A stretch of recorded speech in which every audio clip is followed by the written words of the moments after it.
Have you ever been victimized by New Age spirituality? We've been waiting for you. We've been waiting. You're gonna want to listen up. I'm Megan, an intuitive life coach and Reiki master. I'm Ryan, a professional astrologer, and we want to show you what spirituality is by talking about what it is not. Con artist. Yes. Snake oil salesman. There are so many susceptible people out there. And then they're tainted. They're ruined. They don't want to come back to spirituality. We still have a lot to learn, and we will humble ourselves and learn, I think, every freaking day. This is Clairanoyance, a podcast of spiritual interference. Hi. We're back. Another week. Another dollar. Another day. Another dollar. Speaking of dollars, when's the last time? Isn't it nice to be able to get readings from like different practitioners in this space who are multifaceted in their position? Like, when's the last time you did that? Multifaceted in their position. I mean, I try to frequently. Like, I think it's interesting because it reminds me of like, like a therapist delays seeing a therapist, or like doctors are so busy treating patients that they can ignore their own health. Like doctors can easily be unhealthy and they will admit that stuff. It's like just because you're a practitioner in this space doesn't mean you're taking care of those things for yourself, because you're often so busy doing it for other people. So I really do try to make a big point of seeing other practitioners and like all sorts of different kinds. Like I love having like, go-tos for sure, but like also just experimenting and exploring what's out there. And so when was my last reading? It really wasn't that long ago. It was. When was your last reading with our guest? Okay, my last reading with the guest, it was actually, when was that? I don't know. I could look it up though. I've got my notes here. When was that? I don't know. A couple months ago, just about like 2 months ago, maybe. And I'm so excited because this guest is honestly lovely. Shocker, shocker, shocker, everyone. Met on TikTok. No, but really, where else are we supposed to meet people these days? I swear to friggin' God, dude. No, but I love it. I really wouldn't have it any other way, truly. Like, I mean, I would. I guess like it'd be dope if there were just like a bunch of like spiritual people walking around and just like you could just meet people, but it doesn't happen that way. And you get confronted with, or you encounter so many different diverse people online. Like it's a beautiful thing of the internet, I guess, right? And so I don't even remember exactly when I came across our guest today, but developed like a lovely little rapport. And then we decided that we wanted to read for each other. And one thing that I love about her, I do say so myself, is yes, she's a tarot reader. And like, I got like some gripes with tarot readers on social. And what immediately made me respect Amy Filbin is that she incorporated astrology into it, but not in the boring ways where it's like, this reading is for Geminis. You might be dealing with a Sagittarius. Not in that dumb way where you just drop like one, sign name. One buzzword. Yeah. Yeah. And like, I feel like most tarot readers have like the same 3 adjectives for every sign, and they don't really know what they're talking about, which is like a pet peeve of mine, because I'm like, you're channeling for a sign and you don't even understand that sign's energy. How could you possibly be channeling for them and like giving a message to these people? It doesn't. But Amy will be so like fine-grained with how she incorporates astrology, meaning like she'll talk about the fact that there's a full moon today, and also Venus is in a sextile with Neptune, and so this means this. Let's see how that shows up in the cards. Like it's so cool. Yeah, it's like or like she'll just be doing a reading, like getting a message. I don't know her full process, but like she'll kind of say, she'll say like, I got like basically like this theme, and she does this reading, but then throughout the reading she'll be like, oh, and this is happening, or this planet's about to go retrograde, so do be mindful of that. She really knows astrology, which obviously I'm going to appreciate. So I love getting readings from people, but especially knowledgeable people, and those are the only people we fuck with, and the only people that you're going to see on here. I was about to say, quite an endorsement. So Miss Amy, come on in, give us the spiel. Hello. Thank you guys for having me today. I'm really excited to be here. So yeah, thanks, Ryan. Are you kidding? I'm ecstatic to have you. Truly Yes, loved this your is reading. exciting. Yeah, we were kind of briefly talking before this too. I was literally like looking over the notes from your last reading the reading we had together. And I love readings that work this way, where they make sense as time goes on. I think that happens Hmm. often, but Yes. it's like, yeah, make like I was like, some weird things have been happening in the last couple weeks for me. Uh-huh. And I literally thought to go look back at the notes that I took during your reading. And I was like, dang, yup, this all is like Yeah. hitting. So I Yeah. just appreciate you, and I'm really appreciate you spending your time with Oh, us. thank So you. Yeah. let me like not bastardize your reputation, and please introduce yourself in your own words. Who are you, and what should people Yes. know about you? Yes. I am a multidisciplinary practitioner of tarot and astrology. Um, and I help my clients have psychological and behavioral shifts using tarot and astrology. And also, I am a trauma informed and family systems informed coach and hypnotherapist.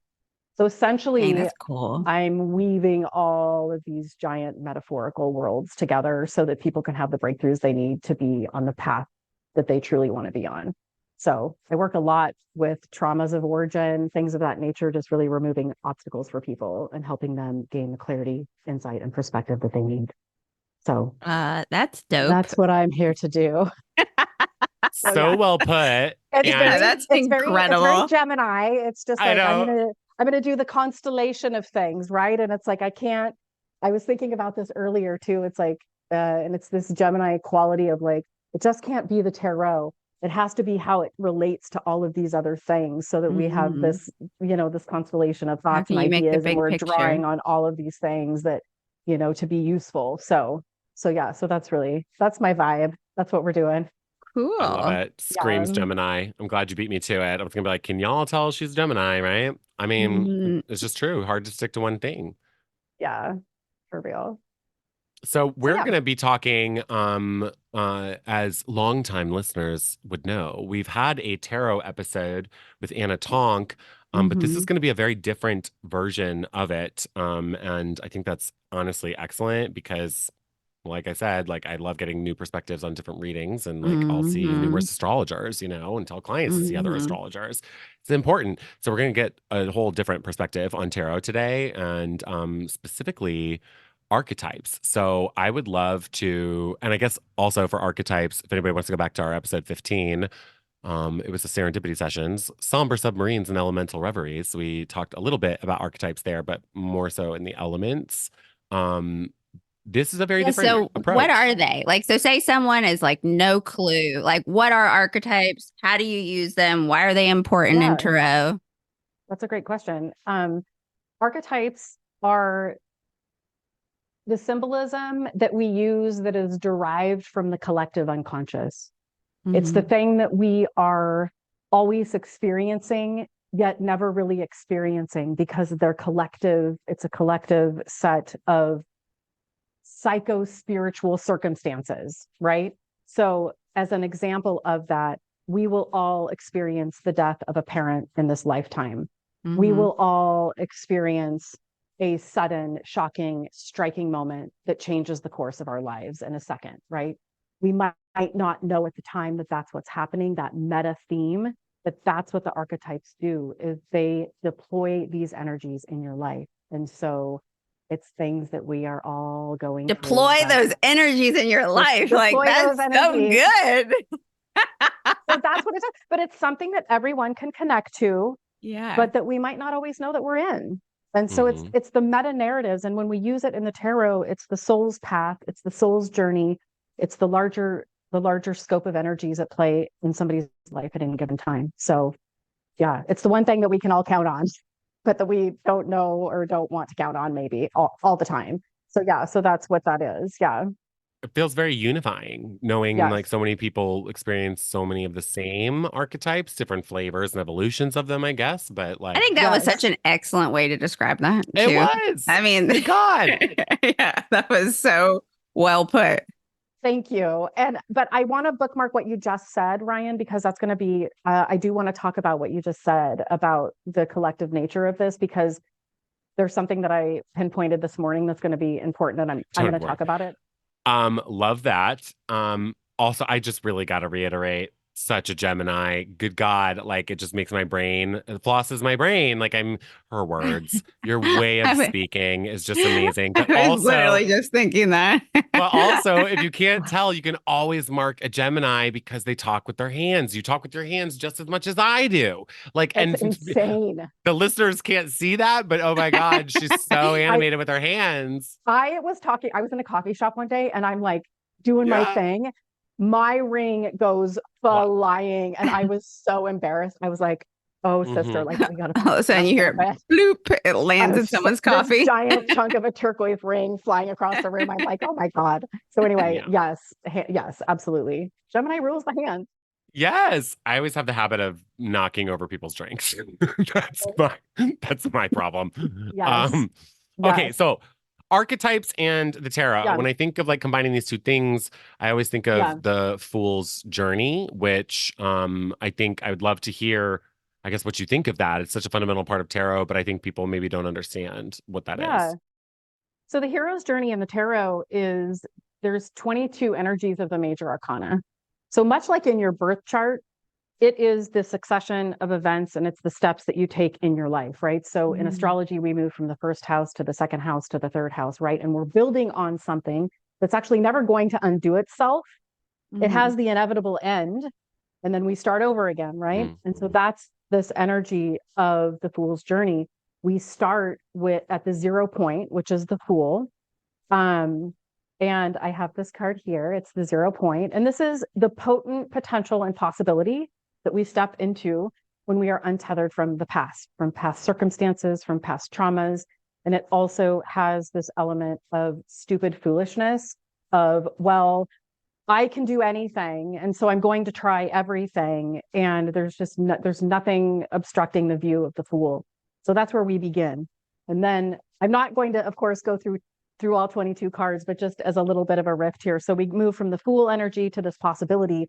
Well, actually, you're going to need skills and tools, and you're probably going to need some resources. So then we step into the magician energy. So from that, we begin to manifest the life, right? The skills, the goals. And I mean manifest in a very intentional way. I mean that in a way that we are taking direct and intentional action in our lives to create and to co-create the things that we want. I don't mean something magic is coming and falling in your lap. That's not what I mean. Where we're doing our vision boards and So whatever, action is right? always the missing piece Like with it's manifestation. Yeah. action, yes. So through that, and then of course you need your intuition and you need to hone your spiritual skills. So we step into this high priestess energy, right? And then from there, we need to have some type of self-will or self-empowerment or agency over our lives. That's the Emperor card in the deck, which is associated with Aries. And so we move through these cycles of these 22 energies in our lives. And that's the spiritual arc of our lives. It's the spiritual arc. So, Dang, and I it's had also, no idea. I love this. I'm learning so much. I'm like, oh, and it's also, it's associated too with Joseph Campbell's, the hero's journey as well. There's points in the tarot that, you head off into the death and you have to go into the forest and you have to slay the dragon and you kiss the princess and you come to terms with your shadow. So all of that stuff. So that's an underarching theme there as well, but it has the same intention. It allows us to locate ourselves on the mythic map. So that's the fool's journey in the major arcana. I Does that love make it. sense? Okay. Yeah, no, absolutely. And I like it because I guess like major arcana cards showing up in a reading then would kind of show you where's this soul at on the journey, right? Exactly. How do you Exactly. then put the minor arcana cards into perspective? Are those viewed as archetypes? So the minor arcanas, and this is where we can get a little bit deeper into the psychology of things. The minor arcanas represent the local life. So these are your interactions. This is your own personal anxieties that potentially is born of a collective anxiety, right? So we have the overarching theme and then we have the local experience of that energy. And so that's the minor arcanas are the details. The major arcana is the map that we're following, right? And the map is not always the terrain. And so we have the map, but for each person, those minor arcana cards obviously are going to be different from reading to reading, but there's going to be strong indicators there of personal obstacles, of personal psychology situations, things that need to be overcome, of a personal spiritual crisis. And so it speaks to the personal. So that's the difference. Cool. My goodness. Okay, you are Literally. I mean, I'm literally like, I'm learning so much. No, yeah. I'm in class. Yeah, you're putting things in much like in Deeper very different terms than perspective. what I've heard. Yeah, yeah, yeah. Yeah, So like I'm it's really a total enjoying it. flip on perspective from what I had normally approached tarot with to now this, which this just, I mean, really resonates. Oh yeah. And heads up, Amy. Sorry, I should have told you this before we hit record. Megan pronounces it tarot. We already had an episode about this. No, I'm joking. I know. I love it. Okay. Okay. Well, I almost got to back up here. How did you get into this and become so knowledgeable? Why did you get into this? What about it? Why? Well, you know how she became so knowledgeable. She's a Gemini. She became obsessed, and then she just went hard in the paint. But I mean, just like you. Hello. Exactly. So, we're gonna throw this one back to childhood. And I grew up in a suburb of Portland, Oregon, and so I remember from a very young age, like reading the Oregonian, and it was always Ann Landers and then horoscopes, right? So it was advice column and horoscopes adjacent. And I was like, okay, this is a whole vibe, right? And so so that kind of ignited this connectivity that I always knew that I had, like with the stars, right? Because as a child, I was a stargazer. Grew up in a lot of trauma, grew up in a lot of abuse, grew up in a lot of dark stuff, right? And so I would always stand on the heater in my bedroom and I'm looking out at the stars, right? And so there was this moment of connectivity for me. Well, imagine my surprise when I'm like 15 years old and I'm stumbling through the aisles of Powell's books and I find Linda Goodman's book of numbers and I look up my birthday, right? And so this ignites this entire journey for me. And so I would frequent Powell's books and, I grew up Catholic. And so this was all very, I wasn't supposed to be doing these things, but I would spend hours in that section, mysticism and Powell's books, just devouring anything that I could. And so astrology was my first native language, right? It was my first resource in the world that allowed me to identify myself with something larger, right? And so so that was really my first passion. I wouldn't really run into tarot, although I understood it's the mythic imagination of it. I wouldn't actually start interacting with the cards until about 2012. And so and prior to that, I had studied in Greece with the Joseph Campbell Foundation. My academic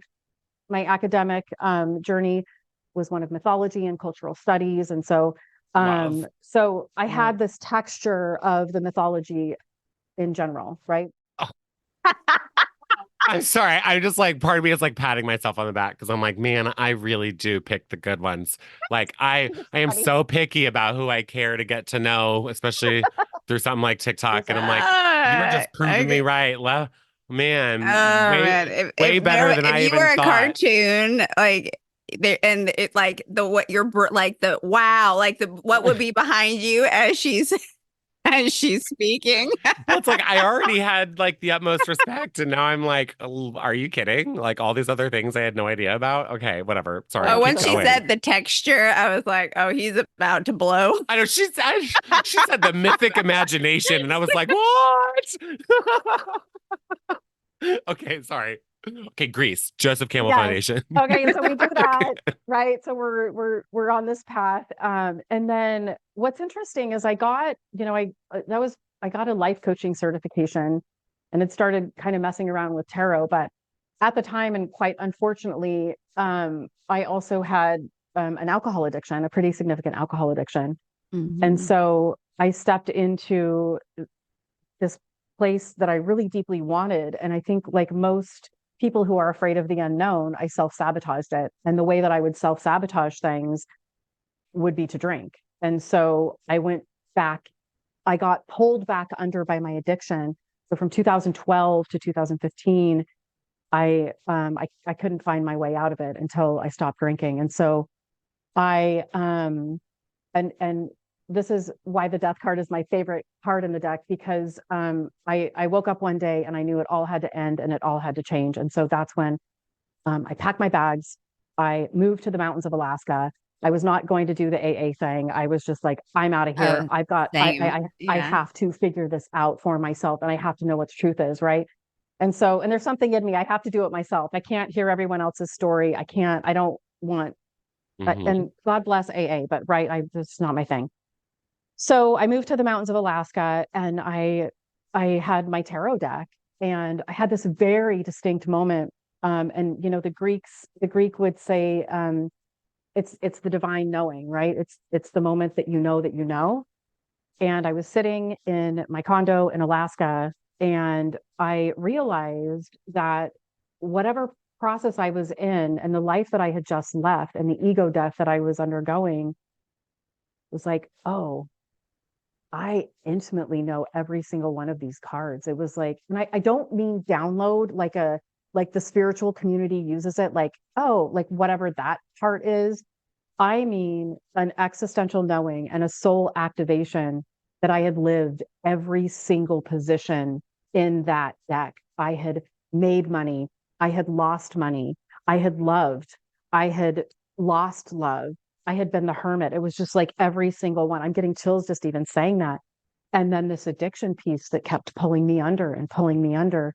And that's really when I started turning more into the tarot and started really, doing readings. But because my natural inclination also was astrology, it was like, no, like this is all really like we can pull, there's compatibility here with all of these energies, and so a lot of my experience about the tarot comes from, you know, childhood abuse, my own addiction, my own death process, my own devil moments, my own, you know what I mean? All of this, and the temperance also, in ways that I had to be really radically compassionate to myself, and ways that I had to start a new life, ways I had to stabilize, ways that I had just lost everything and moved to the mountains. And like, Yeah, Alaska's not like, that's not like, oh, I need to like get out of town for a I need little some me bit. time. Like you went to a place that Yeah. is dark, like a large portion of the Yeah. year. And I mean, like, that's not like that's not Palm Beach. That's not an No, easy climate. Like no, that's no. I'm gonna let me expose myself to the elements in every aspect of the word. Yes. But I needed to know the truth of who I was. And I Mm-hmm. knew that if I just got to that, and if I just could do the thing in front of me, that I was going to be okay, right? And then and then the tarot kind of enters into that. And then this knowledge of astrology kind of comes back, because you know that when you're suppressing that, when you're in an addiction, you're suppressing all of that spiritual energy and all of that connection and the connection to the body, and the things that the somatic experiences that we have spiritually that are so important to the path. And so Mm-hmm.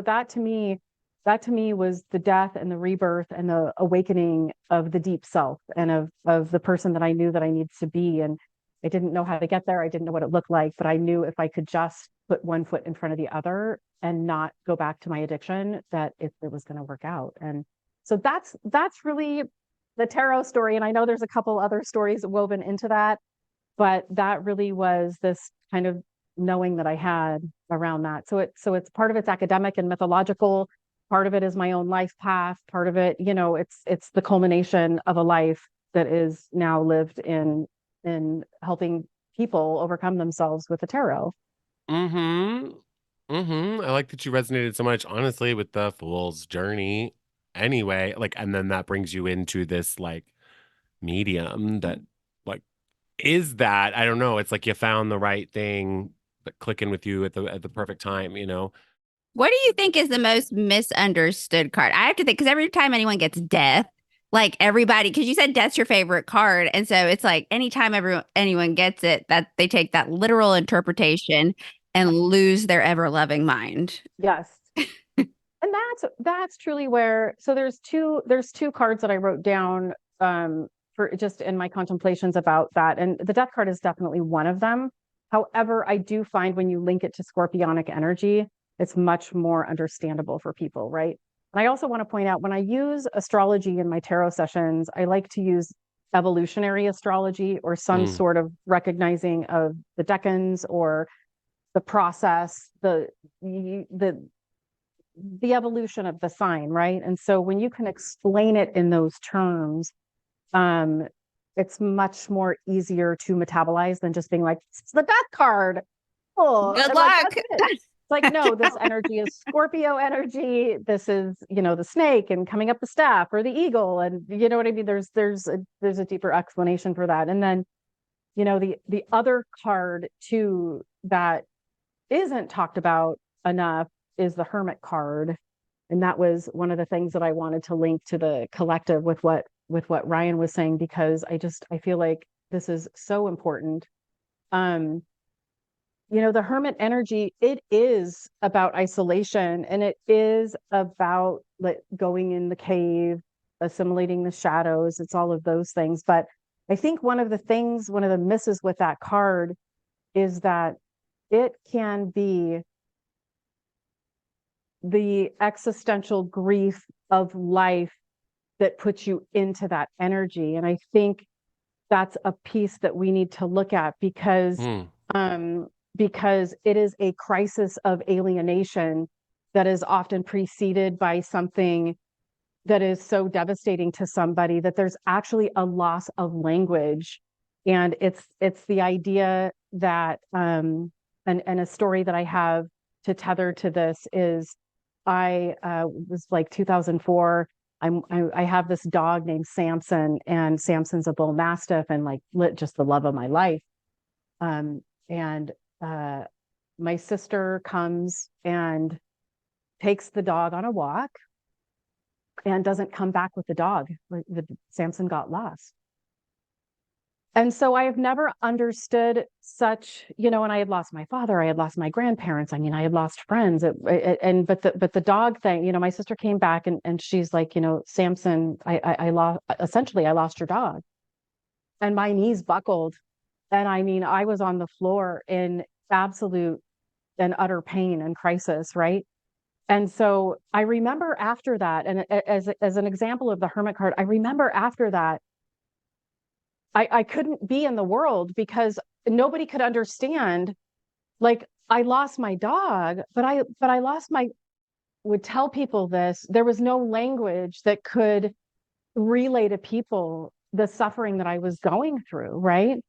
And so at the time I was studying with a Hindu yogi, and so I went to him and I said, Kalki, I've lost my dog and I need your help, and I'll do anything, like just bring my dog back. And at the time, it makes me emotional saying this because at the time I did feel like he was going to be able to help me. So I said, can you please help me find my dog? And he reluctantly, and he sits down and he's looking out the window and he says, yeah. He says, I can bring your dog back. Well, What? tell me it, I'll do anything. Yeah. And he says, I'll bring your dog back to you if you can go out into the world and find a person who has not lost something that they have loved deeply and bring them back to me. Oh, what a riddle. It's like, oh, here, I found you an infant. Here you go, bud. No. That's the only. But that is the Hermit energy of it's that intensely deep personal existential experience that we're all having, but that we can't somehow personally assimilate. Yeah. Something, of course, I always looped like the astrology into it, and something I've never really contemplated regarding the Hermit card before either is it's the Virgo card, right? And Yeah. Virgo is ruled by Mercury, planet of communication, but Mercury also rules Gemini. Very different ways that Mercury or communication works from Virgo to Gemini. In the Gemini sense, it's like I'm a sponge for information. I'll take anything and it doesn't really matter if it's useful or not. Virgo is like, no, it needs to be useful and it's functional communication. So I think it's really interesting that you say to be at a loss for words means to truly like have a communication dysfunction and that causes isolation, which is just literally true. When there's communication breakdown, there's isolation. Like communication is the point of connectivity for everybody. So I think it's so interesting that you say an Mhm. experience that like brings you to a loss of words and that would be the isolating factor or something that makes you retreat into that hermit mode. Mhm. Never thought about it like that When you before. can't articulate the level of pain you're in, Mhm. like it is. So when I quit drinking, it was like people were like, well, like she's not asking for help. She's not. And it's like, I can't, like, I can't tell you what this experience is like. So it is so just soul gut Yeah. wrenching. And so Yeah. that is such a, I mean, I could listen to you talk for forever. I mean, that's such a beautiful way to Yeah. articulate that. But when I was telling people, like, but I lost my dog, and people would be like, Oh, "Oh, well, so we're really sad. sorry." But what this is, it is an initiation. And I think back to Kalki's story, this is a rite of passage into the universal language of, it's a rite of passage into collective language. And that, to me, also, on a totally different tangent, is exactly what we're missing in our culture. But there is no, we need these rites of passage into, and it's, and because we're human, it's going to be through suffering and through pain. But that was an initiation into, like I keep saying, but a universal language, and the collective language, and it's like, so it's an acknowledgement of like, yes, I am going through this, and nobody can know what this is like because this is the cross that I'm bearing, but yet everyone knows exactly how I'm feeling.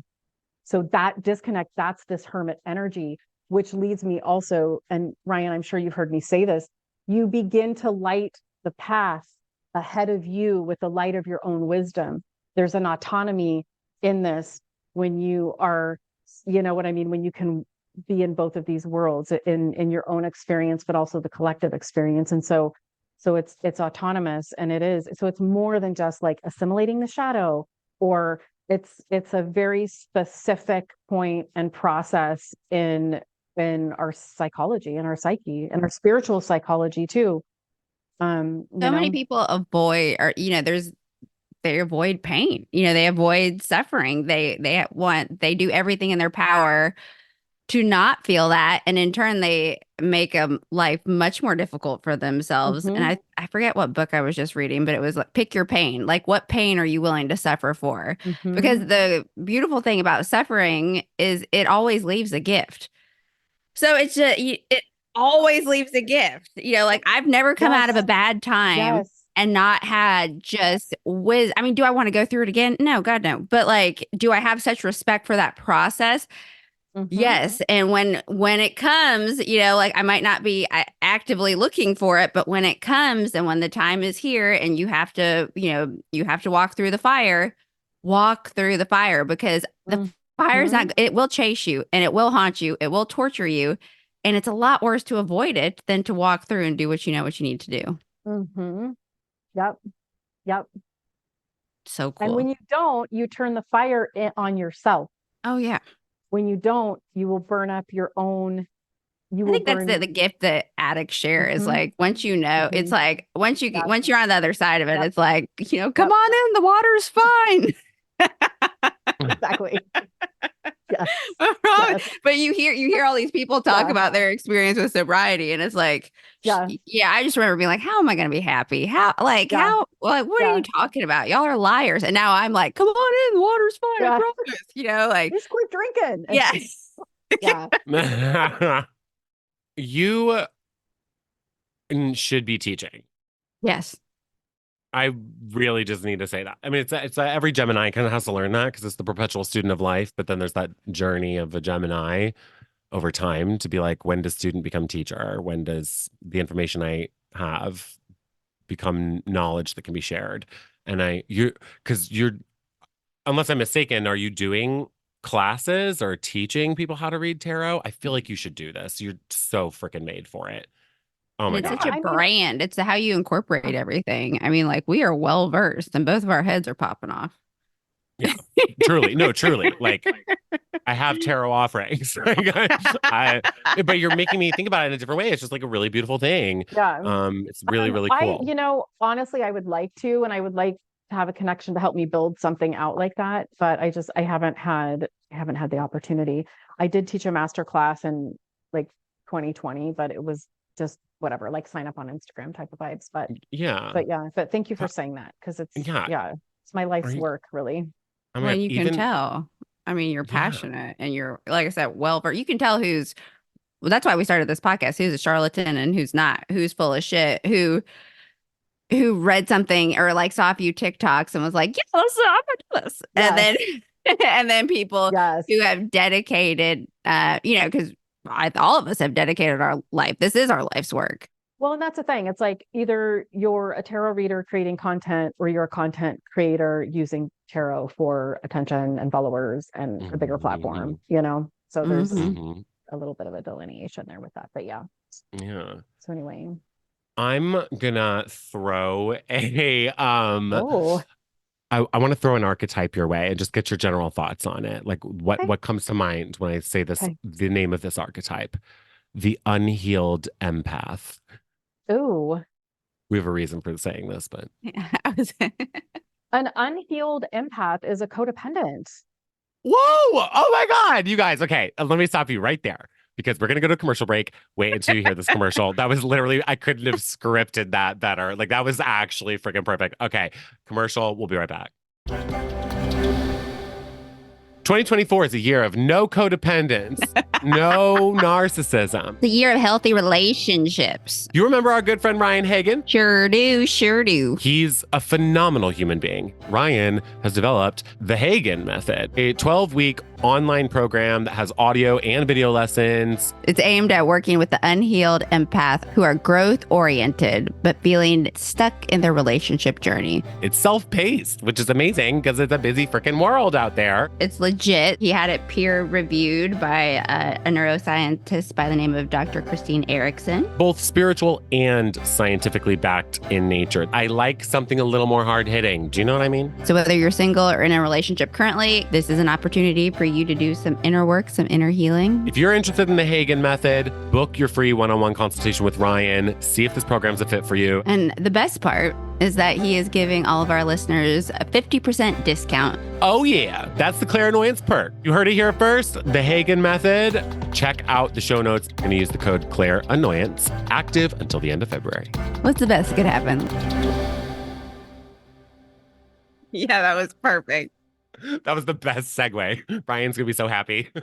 I'll say this too because Pixie Lighthorse wrote this book, Boundaries and Protection. And she has an entire thing on empath. And she says, and I have never resonated with anything more, how somebody else is feeling is none of your business.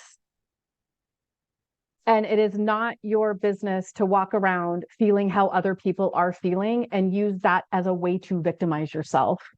And that's exactly how, and actually that last part I added, like I do have to say that, but that's what I find, like, oh, what, you're feeling so many other people's emotions today? Well, okay, well, where's your boundary? Like that is such a red flag for me. That is such a red flag for me.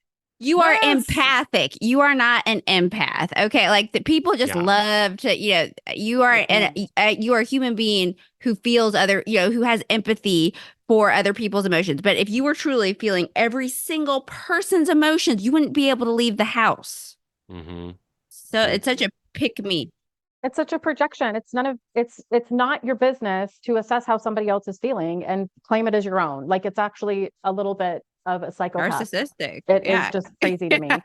Yeah. And so the Pixie Lighthorse, I would recommend that book to anybody who because I mean, she straight up says in the first chapter, she's just like, it's actually not your business. And I added the part about making yourself a victim of that, because that's what I see in the spiritual communities is that somehow this is, the cross that you bear. It's like, get out of here. Get boundary. Like, stop it. Stop it. Stop it. That's excellent. We will put that in the show notes too, when people reference Yeah, resources, for try to sure. link to them. She's beyond. Pixie Lighthorse is beyond. Um, I love it. Yeah. Okay.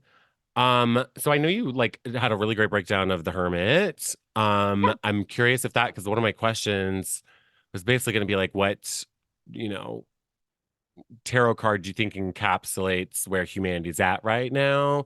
Or Yeah. I know I had like andors in this, so I'm Yeah. like, or if you could create one Yeah. to encapsulate it, if you think there needs to be a new one. Um, so I kind of broke this down a little bit into self-awareness and consciousness that people bring to what's happening in the world right now. So I think on one hand, of course, the world card is the final card of the major arcana. And so my perspective on that is we are looking back over all of the systems of each of the operations of the major arcana in this kind of final look back before we close out this cycle, right? And so to me, I think if you're bringing any level of consciousness to your life or employing some self-awareness and things of that nature through your own path about what's happening, I think the world card is a nice response to what's happening now. However, I do also feel like the tower energy is also makes sense here for people who might not understand the systematic collapse, the thing, you know what I mean? The things that are like for some people, it's going to be sudden and it's going to be shocking and it's going to be, you know what I mean? It's going to be a tower moment for a lot of people. But for other people, it's going to be this kind of graceful pivot into what they know to be most true, which this Pluto and Aquarius energy kind of lends to this individual nature of things. And so I think 20, and this is just, don't mark my words on this, but I think that 2024 is this nice foot in two worlds type of energy where we're looking back and we're seeing what's useful, what we've learned, what we want to bring forward with us. And then maybe 2025 is when we really pivot into the beginning of this Fool energy again, which I do also want to say this, the Fool card. So we're closing out this cycle with a World card, and then the Fool card comes in as this new initiation process that is ruled by Uranus, which is the Tower card. So there's also interplay on that type of Uranian energy of things coming in quickly, new beginnings, sudden endings, boom, boom, boom. But that's really, and then also I do have to say, I do want to say a little bit of, collectively that hermit metaphor that I was talking about earlier really is what we're not allowing the archetypes to complete themselves as they move through us, if that makes sense.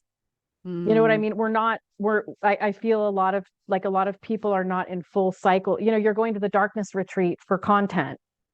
You're not going to the darkness retreat to have this archetype fully live through you. And it's like, it takes too long or it's too, you know what I mean? So I think there's also a need to maybe pivot also back into some of that energy, that more connected energy to the human experience. Mm-hmm. So Yeah. does that answer the question? Probably, I probably just went on a little TED talk.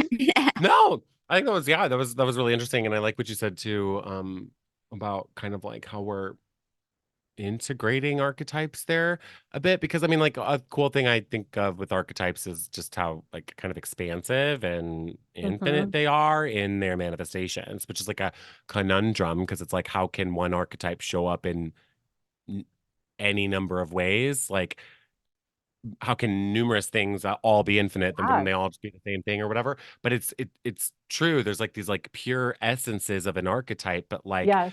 we can be reflecting various facets of that archetype at different points in Yes. our life and learning different things. Like you and I could be going through a hermit phase at the same time, but we're Yeah. expressing it so differently or Yes. experiencing it so differently, right? Just life is different for everybody. We're all unique individuals. Yes. Absolutely. Archetypes are so interesting. So you integrate a lot of astrology into tarot. I mean, obviously, and I Yeah. complimented that. But what, how do you integrate actual astrology into like the meanings of the cards? Like I always Yeah. get a little befuddled with this, I guess, Yeah. because I like an example is like super common, right? Is like the moon can't is the ruler of Cancer, but the moon card in the tarot is the Pisces card, you know? Yes. But then the death card in Scorpio makes sense. So I don't Yes. really, it's Yeah. confusing. And I think it can really screw a lot of readers up, especially if they're Yes. like not really sure of what they're talking about. So that to me, and actually it's funny that you said that because I am coming out with an ebook about how I do this, about my Love. own, like my own definition, and then how I incorporate the planet and then the sign. And so people can go to my website to get on my email list for that launch. But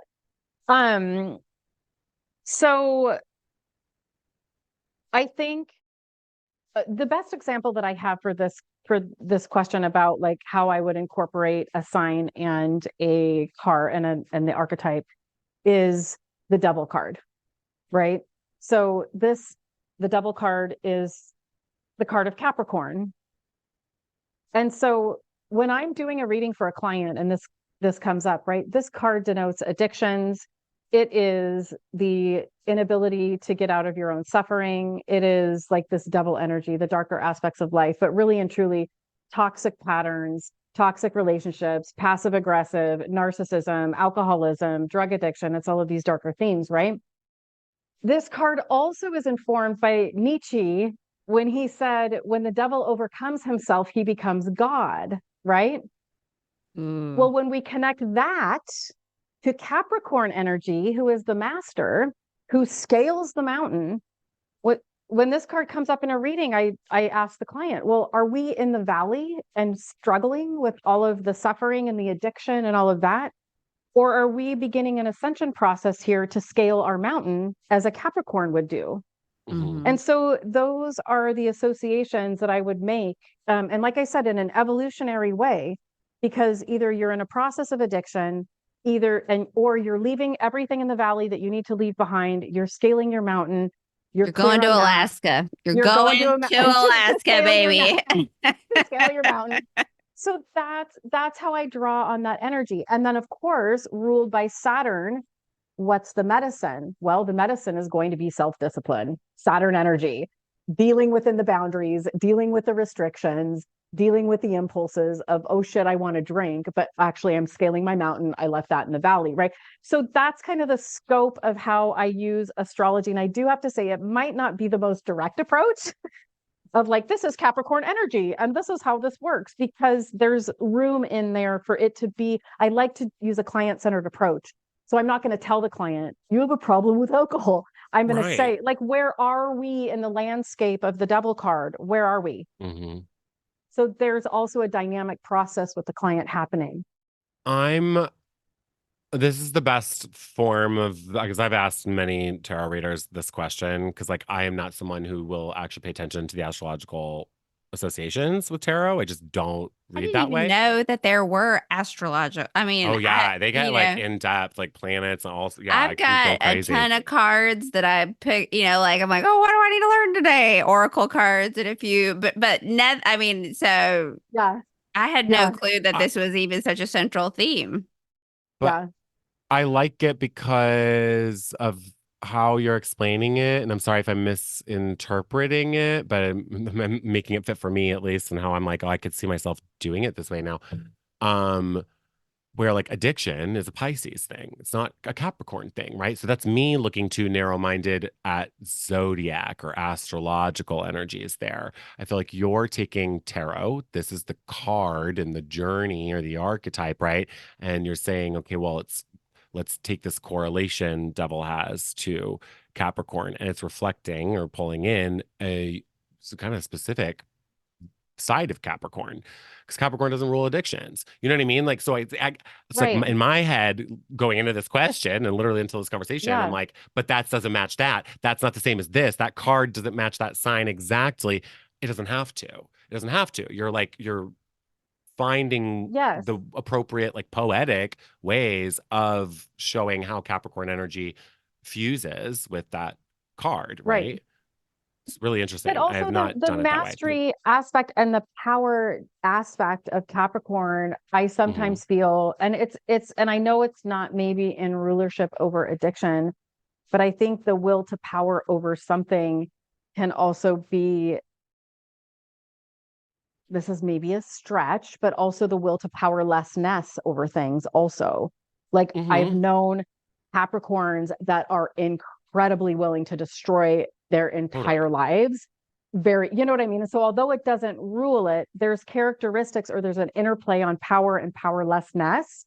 And who can have, you know, and the expansion of mastery, and then also the energy here of just the really raw information and addiction, right? And so my dad was a Capricorn and I'm a Capricorn rising. So like how she speaks about it makes perfect sense. Yeah. It's like, it's just interesting because it's not the way, I mean, I would explain Capricorn in ways you're explaining it. It just, I wouldn't have correlated them the way that you're explaining it. It's making sense in my head. I'm not explaining this well. Well, something that you did make me think though, like what clicked with me in a lot of what you said is, the idea of like, you know, going from the valley to the mountaintop, climbing up the mountain. And a big thing I always talk about with Capricorn energy is like, there's no shortcut to the top of a mountain, right? So like putting it in the context of an addiction, it's saying like, don't expect some like speedy loophole to get yourself out of this. Like you're gonna have to go slow and steady up that mountain. There's no shortcut there. So I think it's in my mind, I'm like, I'm taking more of like a Capricorn approach. Yeah. Whereas like I think before I was almost like overinflating their correlation, to be honest, where I'm like trying too hard to make every little thing about the card fit the sign. And they don't match. Like it's just, it wasn't created that way. The zodiac existed long before the tarot did, you know? So it's like, I think somebody correlated them at a certain point. I don't know who or how, but like I'm seeing it differently now just because of the way you explained it. So I'm really glad I asked you. I'm trying to rescript some of that stuff. Like in my ebook, Please it's do. like, I don't correlate the moon card with Cancer. The moon card is Pisces because the card by definition in and of itself is Neptune energy. It is the shadowy aspects. It's what's behind the veil. It doesn't have to do with Cancer. And so there are a couple cards in the deck, which you can read about in my ebook, that have these really weird deviations. But I also like to suggest a path forward or a path out of that energy and out of that conundrum that you know that people get in when they're trying to keep it too much rigidity around it. So yeah, no, I think that's perfect. Like I just never like, I love the moon card, I love Cancer. I was just always like, why is it just well, and you never have a Cancer moon, so you know, like that over identifying, you know, reach. And it's funny, I'm a Pisces, so I'm a Pisces sun, so like all of these. Yeah, well, and you know, I'm like, I can see all of this. Yep. But yeah, I think with you, if you zoom out a little bit, Ryan, because you're so, you know, like as brilliant as, you know, as you are, if you can zoom out a little bit and you know, buy her ebook and take her course, I think this could be, you know, you would have a unique spin as well on it. Yeah, I feel like it's like almost like you're putting a astrological lens onto a card. When or if needed, more than being like, oh, it is this sign or it is this planet. It's not apples to apples in that way. Because also when we're dealing with the tarot, we're dealing with, yes, we have the major arcana, but we're dealing with a specific storyline that the client is going through. And so it's also how the planet, you know what I mean? There's also variation in that too, because if you're riding the wave of the storyline, there's going to be variations in that. And I'm not, you know, it's sometimes it's appropriate that it's just Leo energy, but then other times it's appropriate that it's Gemini and Leo in this kind of combination of energies. And so it also depends on the spread. I will say that too. So. Oh yeah, 100%. Yeah, you've like totally altered my perspective on this for sure. No, truly, yeah, because it's like I even think, you know, if just going with major arcana, fool's journey, it's like a developmental process. Where are you at in that journey? And there's plenty to glean from just like a card there, but I always refer to signs as needs and strategies. So I'd be taking like the need and strategy of the sign that correlates to that card to help you figure out how you're moving through this part of the journey, right? Make Gemini connecting dots, man. Got it. Love it. Love it. When you're also creating a relationship between the cards and the client's birth chart, that's a whole new revolution. We don't need to talk about it today, but that's also because that's how I started doing this, because I would do readings and I would be like, this feels Plutonian. And then I'm looking at their chart and I'm like, oh, like, wow, like this, you know what so there's a nice collaborationship, as I like to say, between the tarot and astrology that can really just give your client so many lenses to view things through and so much perspective and connectivity that it's that just more ways to connect is always better. So anyway. And it's 100%. personalized, which I think people, this is a personalization, which I think can explain so much about someone. Hmm. Or like, I mean, like I have a tarot astrology combo reading, but it's funny because I Yeah. never did it in this like normal way, I guess. Where if it Yeah. was just a tarot reading, I would not be integrating astrology by far and Right. large. Sometimes they'll Right. make sense or something, but I love bouncing off it because I'll always start with tarot, get like an overall energy because it Yes. guides me to something different in the birth chart than my astrological brain would look at. But then I go back and forth with like different decks and their birth chart. Yes. And then that's when I'm like, oh, the lover's card showed up. That's Gemini. Jupiter's moving into Mm-hmm. Gemini. That's when like it's like that's how I usually will integrate them. Is a little Mm-hmm. different. But Mm-hmm. you've definitely like made me a more holistic reader with like some of this I explanation. love Okay. Speaking of like it. holistic approaches Okay. and your multidisciplinary Gemini nature, um, how does hypnotherapy and your background in that fit into all of this? Yeah. This was actually another trial and error kind of thing, to be honest with you. But it revolves around, of course, it's the minor arcana because those are more, we're more prone to seeing psychological conditions manifest in the minor arcana. But it was funny, the Eight of Swords energy is it's the girl and she's tied up, she's loosely bound, and she's got the blindfold on, and there's the Eight of Swords behind her. And so, one of my specialties in hypnotherapy is, inner child work and traumas of origin and all of that stuff. So this card came on my radar around the same time that I was noticing within my hypnotherapy clients that it was always this inception of victimization of some sort between the ages of like 10 and 13 that would happen to people. And it was this very distinct moment that they decided that they needed to be safe more than they needed to be themselves, that there was some type of threat in the environment. And so they would, hunker down, they're loosely bound, they have their blindfold on, they're staying in denial about something. It's like, stay small to stay safe, whatever. So that was actually one of the first cards I started incorporating in my readings.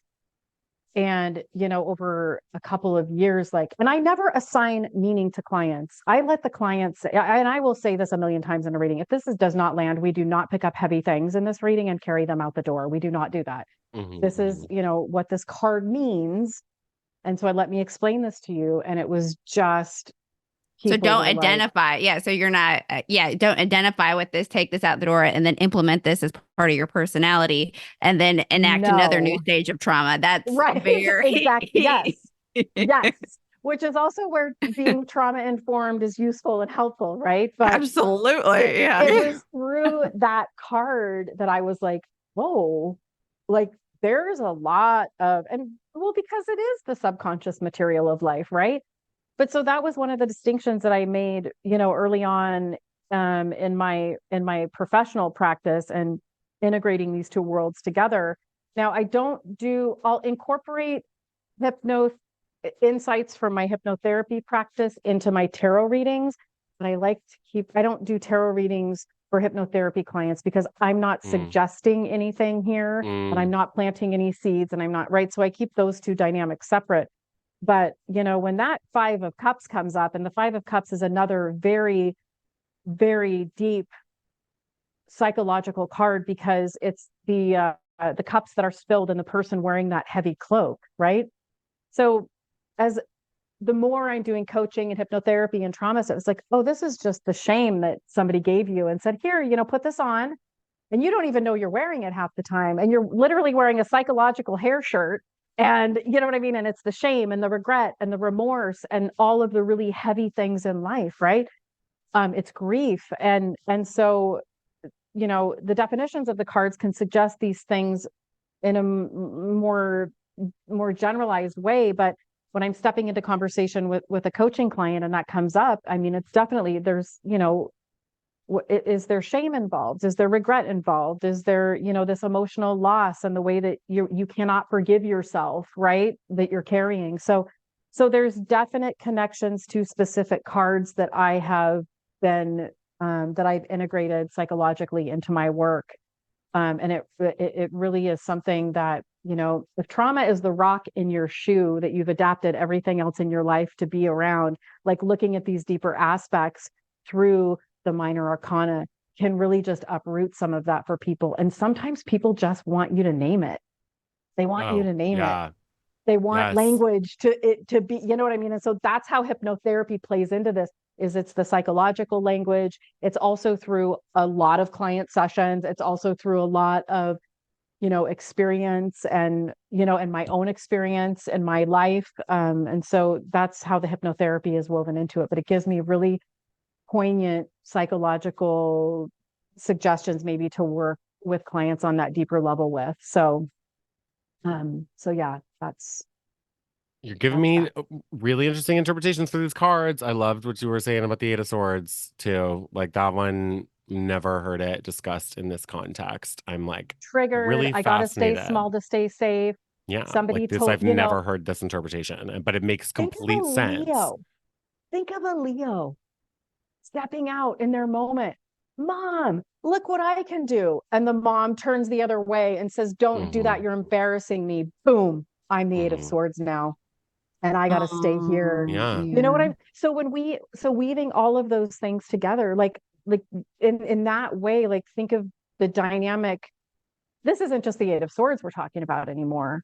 This is the psychological component. This is the astrological component. And this is also what's at stake for that person for staying in that Eight of Swords position. And the way out is through their birth chart. The way out is through the reading. The way out, you know what I mean? There's many paths that we can get out of that. But I think to really identify the psychological, it's just so useful for people.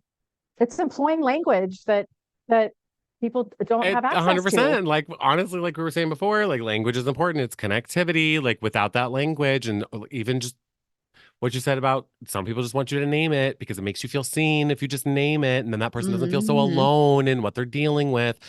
That stuff matters so much. This is why, like, therapy works for you, great. Like traditional talk therapy, great, but it doesn't work for me because the therapist doesn't name it, or they don't tell me anything. They want me to tell myself things, and then I'm just talking to myself. I feel isolated with a therapist, a traditional talk therapist. It works for other people, but for me, no. Like this is why I like this sort of stuff. Well, it works for the people who don't know how to communicate and who have, like you are a skilled communicator, so there's a deeper level that you require, whereas you have someone who doesn't have language skills, doesn't know their emotions. That's why it's so helpful to that group compared to you. Yeah. And I am looking forward to this also, this Pluto and Aquarius energy. And because I'm getting a real influx of people who are like, I really kind of don't want to talk to my therapist anymore. Like, this is what's working for me. Yeah.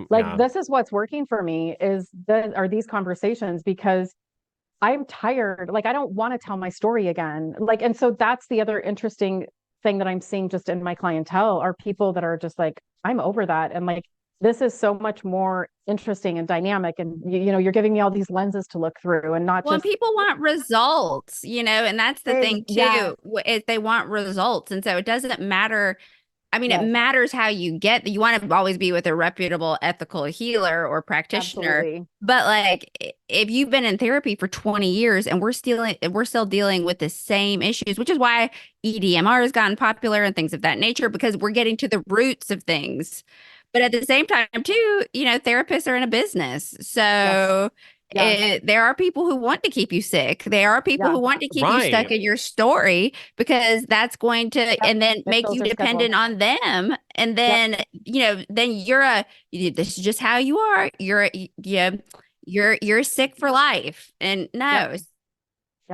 These are some controversial hot takes, you guys. So like, seriously, no, and I love it. I said what I said. No, for sure. And I mean, like going with the Pluto and Aquarius thing, it makes me think of like how, in my mind, Pluto in Capricorn would reflect more of like the fact that like talk therapy has risen to the top in the last 100 years as the Yes. only, the best way, the Yep. tried and true version of understanding the self, when really there's all these other more democratized ways or open source ways, like the diversity of ways. Pluto in Aquarius is going to open you up to that. Aquarius rules astrology. It has so much to do with that integration of spirituality and science, you know? But we're not as rigid as Capricorn in that we Yes. don't have an oversight committee, which comes with its problems, as we talk about all the Yeah. time. Not having an Yeah. oversight committee can have problems, but it also gives us a Yeah. lot more freedom and flexibility to provide in ways that Yeah. are more expansive for people Right. who need it. Right. Well, even our sobriety journey is very similar because I went to AA one time and I was like, it ain't for me, baby. You know, like this is not, you know, and for those who need that, but I know myself. I'm very self-aware. I know how I got here. I knew the denial path and I knew that I had to sit with myself and just sort it out. And so Yes. I think it's really dependent. The help you are you're receiving is dependent on where you're at in your spiritual Yes. journey, which I have Yes. never made, because therapy is great for some people. AA is wonderful for some people, Right. but what happens when that's not enough, or Yes. when you've tapped out, and that's you've given language, you've given the gift of language with a topic that has circulated pretty frequently on our podcast. So thank you for that. Yeah. And also Joseph Campbell's saying, like, if there's a path laid out, it's not your path. And I think too there was some of that in, I mean, there's some of that in sobriety, there's some of that in religion, there's some of that, you know, and I think we're awakening to that now too. It's like we don't have to be so reliant on the systems. But I mean, I had a very similar experience with AA too, and it was like I am powerless against was- this. I'm like, no, I am powerful against this. I made a decision Yes. not to do cocaine and not to drink. So like that Yes. means that I am powerful. I am not like Yes. so, and I am such a power for the subconscious. That is how you Yes. program. So Yes. saying every day I am powerless against this drug. No. No fucking way, buds. I'm not No. doing that. And addiction is a response to trauma. You're not an alcoholic. You're not, like, you don't need to wear that hair shirt also. It's a response to trauma. It's not, you know, and it's a way that you can stay in trauma, because if that's what your nervous system knows, Yes. that's where you're comfortable. And so Exactly. there was a lot of that stuff I rejected early on. And I'm glad I'm glad I did it that way, because I found my own way, as you did too. And I mean, I think that's what Joseph Campbell was talking about, like, in the spirit of that. If it's laid out for you, if there's a system, it's not for you. So, I think I use that quote a lot. I forget what it's called. It might have even been somebody else who said a version of it, but it's like, if the path before you is clear, you're on the wrong path. Something like that. It was basically saying the same thing, but I love saying that quote when it makes sense for clients. You're also dropping hot. Like, I mean, Joseph Campbell is like literally one of my most quoted people, period. I'm just obsessed. You're like just making me so happy to know you, Amy. Before we do some like final thoughts, we need to know in the spirit of annoyance, what are you annoyed at in spirituality, in this community, in tarot, in anything you do? What, or misperceptions that you're sick of? This is going to be like not popular, but like the whole channeling spirit guide things within this community, like, you're popular here. You're popular. It's this really slippery slope of like people not wanting to be accountable for their work and not be accountable for what they're saying, right? There's something really weird about that. And also, you're not channeling my spirit guides because they don't actually want to talk to you. You know what I'm saying? Like this entitled nature around, and all of a sudden 2020, everyone's channeling everyone's spirit guides. And it's such a bizarre kind of cop out to me. Like, own your divine power and own your resources and own your work. Stand on business, as the youth say. If you're channeling everyone, then stand by it, bud. You know, but to cop out and then be like, oh, if this doesn't resonate, you're going to Right. screw up in this space. That's just how, just like in life. I mean, you're not immune from screwing up or dropping the ball, but Right. what it's owning that and being like, okay, Right. but it's just people, once again, the ease of access to information. Yeah. Whereas we had to find spirituality had to find us. And now, because of TikTok and because of all these platforms, you have information just thrown at you. And so, and in this need that everyone's got to be special and different, that then it's like, yes, this is for me. I'm special and different. Yes, you are beautiful and unique and different, just like everybody else. Yep. And just like everyone else isn't also. And you are basic and you are nothing and you are amazing and you are magical. And this pick me culture. Yeah. But the thing is that everyone who's gotten on board with this, you're now not special. So, But and that's really the interesting thing. And in my practice and in my business, like it's great.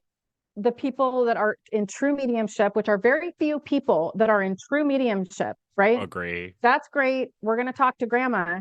But I bet that you really want to know how to live life and to experience joy and experience flow states and to stay in your body and to regulate your nervous system.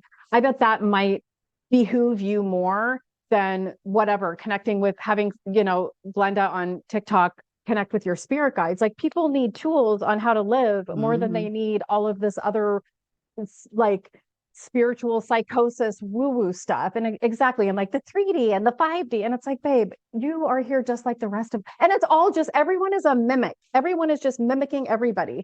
And it's all the same thing. It's all the same thing. And people think they're doing it differently. And I mean, I'm sure tomorrow I could start a TikTok channel, a twin flame TikTok channel, and have 1 million followers and be selling courses and doing all of that. But as Joseph Campbell said, you've got to lean towards the light.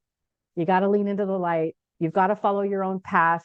You've got to bring something to the table that's, you know what I mean, that's useful that's and authentically relevant. you. Yes. Yeah. Yes. And the rest of Authenticity, this that's stuff. what Yeah. leaves the body most powerfully. I mean, I forget what study was done, but you would think it'd be love, joy. No, when you are not authentic, that is the most powerful vibration to leave the body. And people can sense it. We were just talking off camera about some people that we know, and it's just like you might be fooling everybody else, but this is gross. You're a fraud. 100%. And 100%. And I feel bad for a lot of these people who this is their introduction to this world. And by this, I really mean New Age spirituality. A lot of what this It's is, even this wild. idea of channeling my spirit guides, like, is such a New Age spirituality concept. It Like, is wild. angel numbers are something that some random, I mean, I believe in numerology that is ancient, but like, looking up the number 1734, like, because you see it all the time, and like some person made a website and randomly assigned something to that number. I don't know, there's New Age spirituality has so many like templates that feel like holograms of It's real capitalism. spirituality. It's Yes. capitalism. And if That's like all. Yes. yeah, It's and spiritual capitalism. psychosis is a real thing. And people, if this Yeah. is your introduction to it, and these are the only templates you're working Yeah. with, then you're integrating the self into something that kind of just doesn't exist, to be Yeah. honest. And you're going to convince yourself that like It's you're doing wild. these things. It's wild. It's really, really, really Yep. unhinged.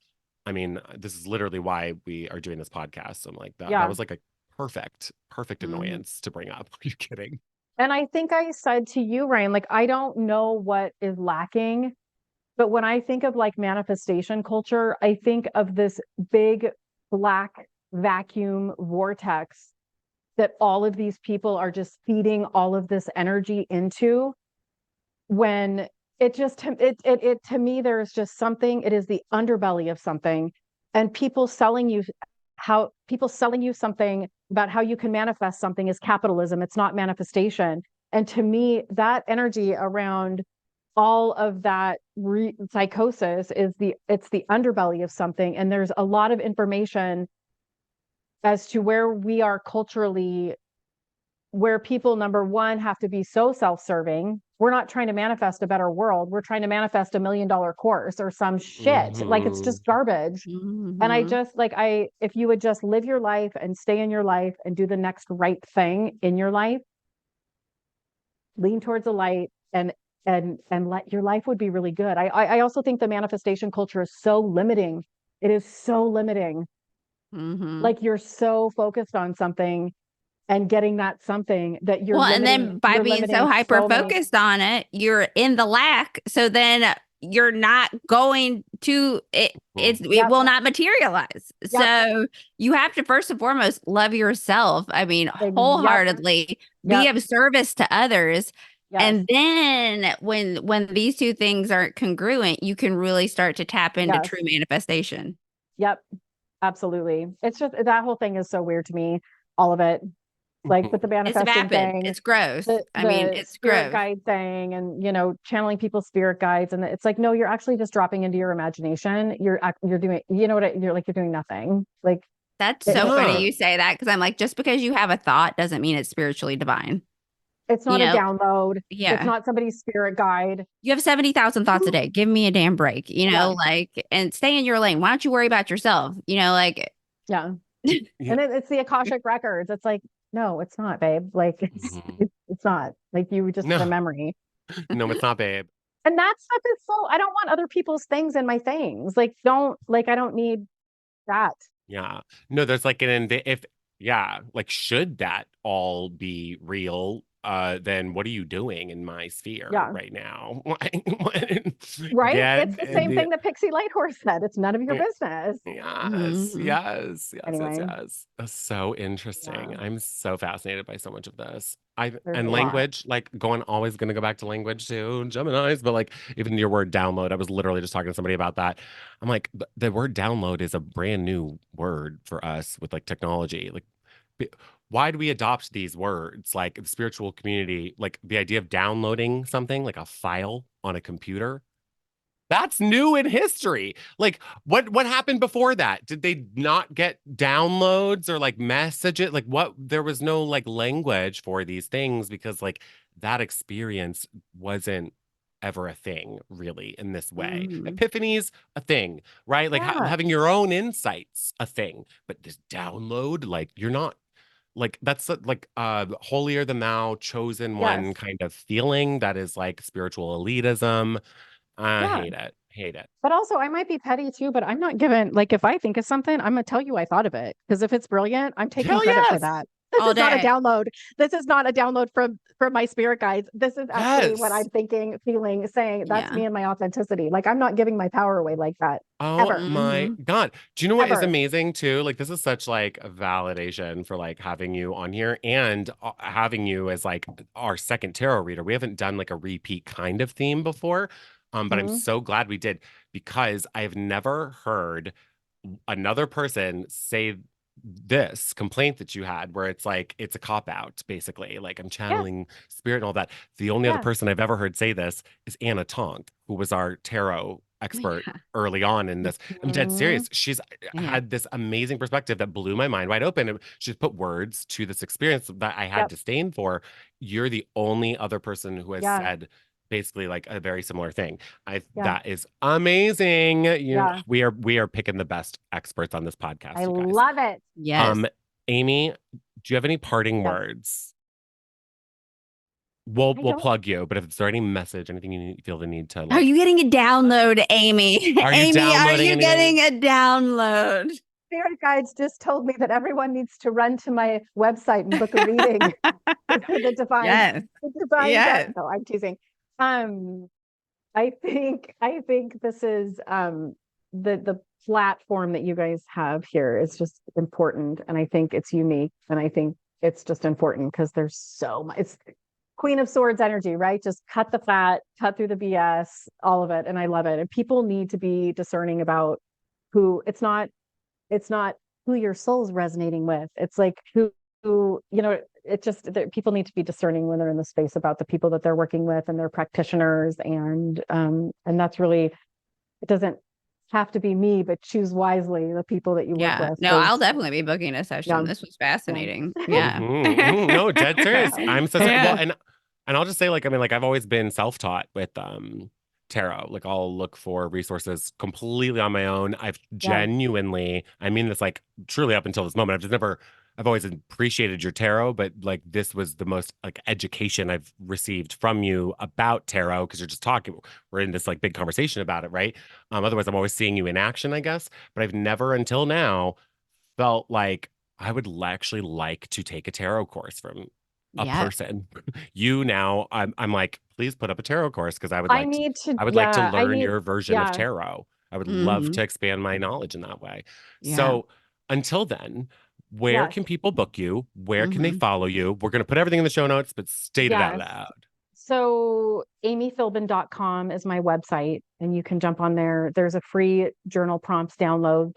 And then also I'm producing an ebook that is my own personal use of tarot and astrology in that combination. And so that's upcoming. I hope to have that done in the next couple of weeks. My bookings are also there.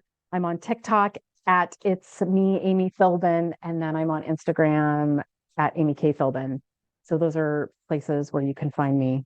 And yeah, Follow, like, Beautiful. book, do follow, all the like, Yeah. things. subscribe, book, Yeah. whatever. Yeah, get on that email Yeah. list so you're aware of these And- updates because like yes. clearly Amy's not slowing down right now. Energy and motion right here.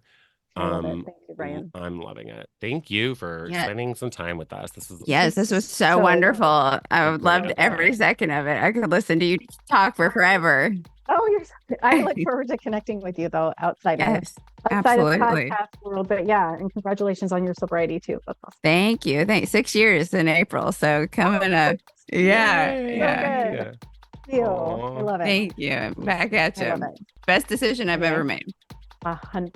Yes, absolutely. Goes without saying, babe. All right, guys. Well, you know where to find her.